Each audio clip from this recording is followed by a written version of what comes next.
Episode 3 की starting में बेल्जुबे बहुत ज्यादा भूखा था, इसलिए ओगा बहुत सारे रेस्टोरेंट में जाता है। पर सारे रेस्टोरेंट वाले ओगा को मना कर देते हैं क्योंकि ओगा के सर के ऊपर बहुत बड़ा वाला बेल्जुबे था। बेल्जुबे बहुत ज्यादा भूखा था, इसलिए बेल्जुबे जोर से रोता है और बहुत सारी इलेक्ट्रिसिटी निकलती है और अचानक से ओगा उठ जाता है और कहते हैं कि इसका मतलब ये बस एक सपना था, अगर मैं जल्दी कुछ नहीं किया तो ये सपना सच हो जाएगा, मुझे बेल्जुबे को किसी हरामी बंदे को देना पड़ेगा, तब मेरा पीछा छूट जाएगा। उसके बाद ओगा तैयार होकर स्कूल के लिए निकलने वाला था और हिल्डा कहते कि याद से बेल्जुबे को 5 बार दूध पिला देना। ओगा कहते क्या ये मिल्क तुम्हारा है? और ये बात सुनने के बाद हिल्डा अपनी जूती निकालकर उसके सर पे दे मारती है और कहते कि पाउडर मिल्क है। ओगा कहते कि इसका मतलब तुम्हारे पास बिल्कुल भी मिल्क नहीं है। हिल्डा अपनी दूसरी जूती निकालकर भी ओगा के सर के ऊपर दे मारती है और कहते कि तुम्हें बेल्जुबे को बिल्कुल सही टेम्परेचर में दूध को पिलाना पड़ेगा। और ओगा कहते कि भला मुझे सही टेम्परेचर कैसे पता चलेगा? उसके बाद ओगा स्कूल की तरफ निकल जाता है और रास्ते में बेल्जुबे बहुत ज्यादा जोर से रोने लगता है। ओगा को इलेक्ट्रिक झटका लगता है। ओगा वहीं पर रास्ते में बैठ जाता है और कहते अगर तुम्हें भूख लगी तो मुझे बता सकते हो,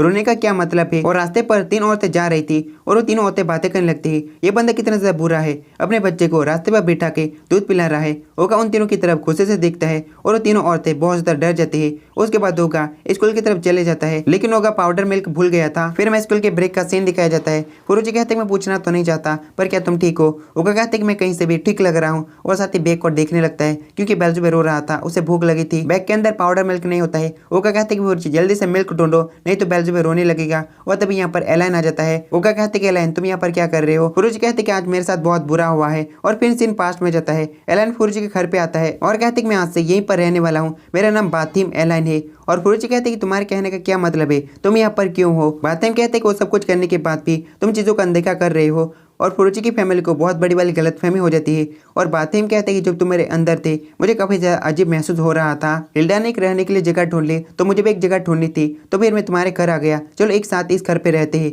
फिर सीन प्रेजेंट में आता है। फुरुची की इस दुख भरी कहानी को ओगा बिल्कुल भी नहीं सुन रहा था। ओगा कहते कि मुझे कुछ ना कुछ करना पड़ेगा, बेल्जुबे रोने वाला है, कोई तो मिल्क ढूंढ के रहा। और तभी बातिम अजीब से हरकतें करने लगता है और कहते हैं फुरुची शायद तुम्हारे पास मिल्क हो सकता है, और उसे पकड़ने लगता है और फुरुची चिल्लाने लगता है। ओगा दौड़ते हुए मिल्क को ढूंढने लगता है और स्कूल कैंटीन में जाता है और कहते हैं मुझे मिल्क दो, लेकिन स्कूल कैंटीन में कोई भी नहीं होता। और ओगा को सामने वेंडिंग मशीन दिखती है। ओगा कहते हैं कि वेंडिंग मशीन में जरूर मिल्क होगा, पर सारा का सारा मिल्क बिक चुका था। ओगा कहते हैं कि मुझे मिल्क जैसा कुछ ना कुछ ढूंढना पड़ेगा जिसे पीकर बेल्जुबे शांत हो जाए, नहीं तो ये रोने लगेगा और मेरे को इलेक्ट्रिक झटका लगेगा। ओगा दूध जैसे चीज को ढूंढने लगता है पर ओगा को कुछ भी नहीं मिलता और पीछे से 3 बंदे आते हैं और एक चीज को खरीदने वाले होते हैं जो बिल्कुल दूध जैसी थी। ओगा जल्दी से जाता है और वो चीज खरीद लेता है और कहते हैं कि माफ करना पर ये मेरे लिए बहुत ज्यादा जरूरी है। और तीनों बंदे बहुत ज्यादा गुस्से में आ जाते हैं और कहते हैं कि तू बहुत ज्यादा मार खाने वाला है। ओगा कहते हैं कि मैंने सॉरी बोल दिया ना, और उन तीनों बंदों को कूद डालता है। बेल्जुबे ने बहुत सारा मिल्क पी लिया था और ओगा कहते हैं कि तुमने तो बहुत सारे पी लिया, लगता है कि अब मुझे खुद के पैसे खर्च करने पड़ेंगे। इसका मतलब गाइस आप लोग समझ सकते हो,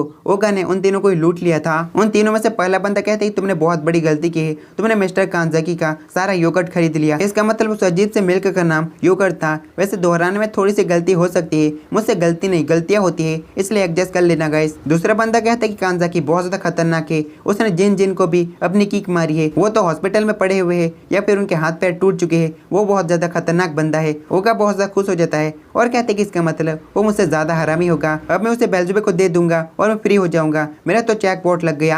आखिर वो कांजाकी कहाँ पर मिलेगा? फिर सीन चेंज होता है। Abed the killing machine, Sanada brothers, good night Shimokawa Kanzaki के पास आए होते हैं और वो चारों कहते हैं फर्स्ट ईयर के ओगा ने हमें बहुत ज्यादा पीटा है, वो बहुत ज्यादा खतरनाक, तेज और पावरफुल है, अगर उसे एक असली मॉन्स्टर कहा जाए तो गलत नहीं होगा, क्या हम चारों यहाँ से जा सकते हैं? कांजाकी का बॉडीगार्ड शिरोयामा उन चारों को बहुत ज्यादा पीटता है और वो चारों कहते हैं यह 3rd ईयर के स्टूडेंट की पावर। और कांजाकी योगर्ट पीने में बिजी था। कांजाकी कहते हैं कि ओगा तो काफी इंटरेस्टिंग बंदा है। ओगा भी कांजाकी को ढूंढते ढूंढते 3rd ईयर की क्लास में आ चुका था। सामने जितने भी स्टूडेंट होते हैं वो सारे ओगा से डरने लगते हैं और वहां से भाग जाते हैं। सामने 4 बंदे बैठे होते हैं। ओगा कहते हैं कांजाकी कहाँ पर है? वो चारों बंदे बहुत ज्यादा डर जाते हैं और वहां से भाग जाते हैं। ओगा एक बंदे की तरफ देखता है और बंदा बहुत ज्यादा डर जाता है और कहते हैं मुझे माफ करना, मुझे किसी के बारे में नहीं पता, और वहां से भाग जाता है। कांजाकी योगर्ट के पैकेट को फुलाता है और उछालकर एक जोरदार किक मारता है और वो किक सीधे शिरोयामा को लगती है। कांजाकी कहते हैं कि खतरनाक ड्रॉप किक थी और वहाँ पर चारों बंदे होते हैं। वो चारों बंदे कहते हैं कि कांजाकी तो बहुत ज्यादा पावरफुल है। कांजाकी कहते हैं कि शिरोयामा तुम्हें क्या लगता है कोई फर्स्ट ईयर का स्टूडेंट मुझे हरा पाएगा? शिरोयामा से नासुमे नाम का बंदा कहता है कांजाकी बिल्कुल भी नहीं हारेगा, वो बहुत ज्यादा पावरफुल है।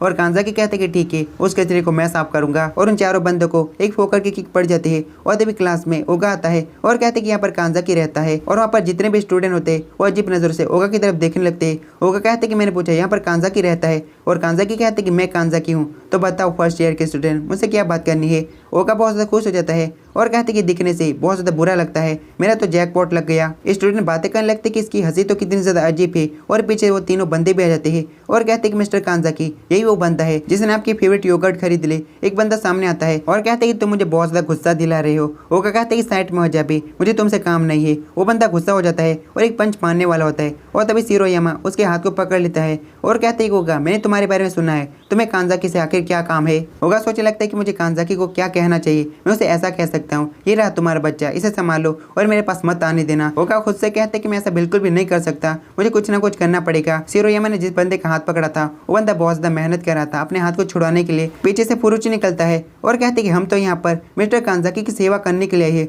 ओगा कहते कि तुम क्या कह रहे हो। फुरुची ओगा के कान में कहता है कि पागल मत बनो, हमें बचने के लिए करना ही पड़ेगा। ओगा भी हाँ कह देता है और कहते कि हम यहाँ पर कांजाकी की सेवा करने के लिए आए। कांजाकी कहते कि इंटरेस्टिंग, मैं ताकतवर लोगों का हमेशा स्वागत करता हूँ। शिरोयामा कहते कि इस बंदे पर हम भरोसा नहीं कर सकते, हमें तो ये भी नहीं पता ये ताकतवर है या फिर नहीं, ये बस एक फर्स्ट ईयर का स्टूडेंट है। कांजाकी कहते कि ठीक होगा, अपनी पाव को साबित करो, अगर तुम शिरोयामा को नहीं हरा पाए तो तुम काफी कमजोर हो, अगर तुमने शिरोयामा को हरा दिया तो तुम मेरी टीम को ज्वाइन कर सकते हो। ओगा कहते कि मैं तुम्हें हराने वाला हूँ और शिरोयामा कहते कि अभी पता चल जाएगा। ओगा सिर्फ एक पंच मारता है, सिर्फ और सिर्फ एक पंच, और शिरोयामा वहीं पर लेट जाता है। फुरुची सोचने लगता है कि ओगा तो लड़ने में एकदम बेस्ट है और नासुमे सोचने लगता है कि इसका पंच तो कितना ज्यादा पावरफुल है, सिर्फ एक पंच से शिरोयामा को जमीन पे गिरा दिया। कांजाकी तालियां बजाने लगता है और कहते कि तुम ताकतवर हो और तभी शिरोयामा कहते कि मैं अभी तक हारा नहीं हूँ, मैं आपका बॉडीगार्ड हूँ और मैं इतनी आसानी से नहीं हार मानूंगा। लेकिन कांजाकी उसे एक जोरदार किक मारता है और कहते हैं मुझे तुम्हारी जरूरत नहीं। फुरुची सोचने लगता है कि ये बंदा तो कितना ज्यादा बुरा है, लेकिन ओगा तो बहुत ज्यादा खुश होता है और शिरोयामा कहते हैं मिस्टर कांजाकी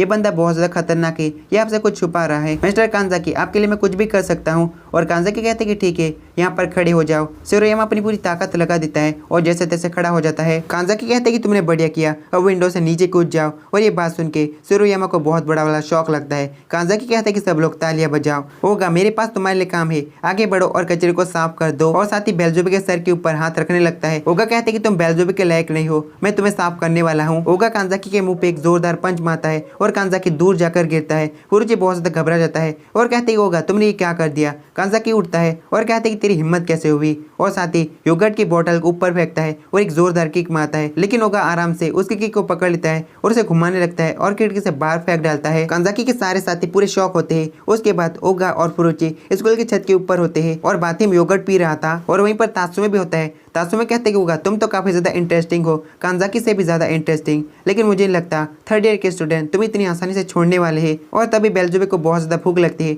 और वो जोर से रोता है। उसके बाद वही होता है जो हमेशा होता है, ओगा को जोरदार झटका लगता है। तो कैसे वाला एपिसोड खत्म होता है। Bye bye, see you.